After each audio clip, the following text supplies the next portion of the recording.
The game changer, also known as the paradigm shift. I'm going to talk about what it means for innovation, what it means for affordable housing, what it means for the future, what we need to do now, and what the next steps are. So, you know, part of when we got involved with mid-rise timber frame, we went here and there and looked at different things. And we went to England, and in England they were actually quite perplexed that we weren't doing this. They said, you grow the wood, why aren't you innovating with wood? You're still the hewers of wood and drawers of water.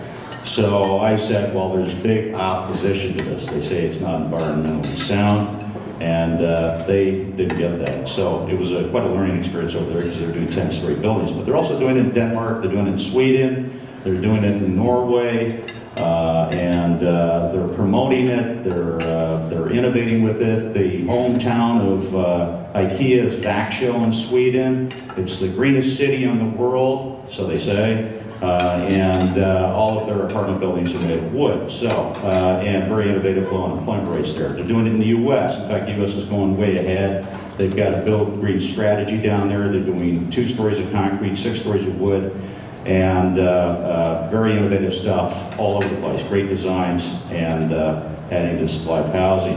And of course, Quebec. It's coming in the National Buildings Code, and they're also doing it in BC. They've been doing it for 5 years, approved in 2009. It's very big there. They've got 200 projects so far. You translate that into Ontario, we're 3 times bigger. It could mean 600 projects in Ontario for 5 years. So this is big stuff. And when you look at the benefits of wood frame, there's a bunch of benefits there, you know, related to noise, and it's a homegrown solution. Smaller carbon footprint, it's aesthetically beautiful, and it encourages innovation. And of course, it's 100% renewable wood, and we grow it here. So, good for the environment.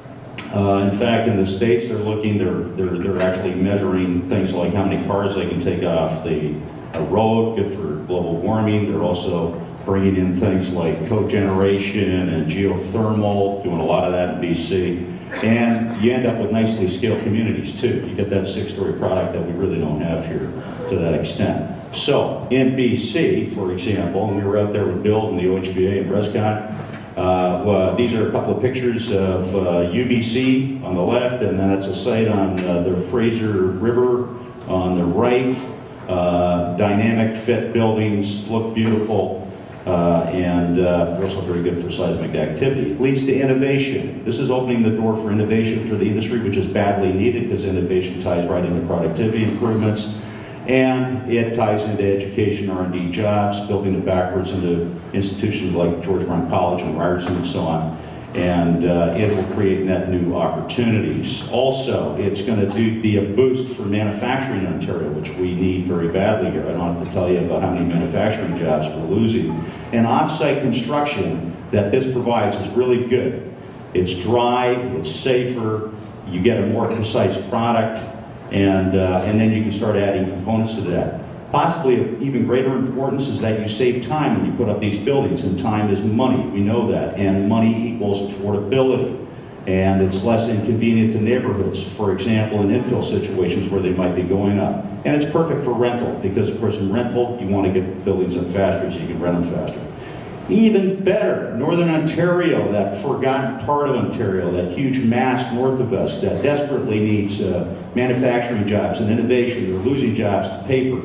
This will open up Northern Ontario to investment and value-added engineering. It's a win-win-win. And coming back to us being hewers of wood, a very good thing. Now, big deal here. Impact on affordability, absolutely critical. We have a big housing affordability problem. And the problem with housing affordability is a supply problem. It's simple. First day of Economics 101. Market equilibrium, demand and supply. We don't supply enough housing for the demands that we have. And so the government talks about it, but the problem is they're not actually looking at the supply side economics. And mid-rise could be a big part of that solution. So systemic barriers abound in our system. We've got a horribly convoluted, complex regulatory land approvals process, site plan zoning. There's huge waste in our system, massive, and it kills affordability. So there's some key reports, sponsored by Bill, for example, and others. City of Toronto did a very nice one. And, the industry fought to get this approved.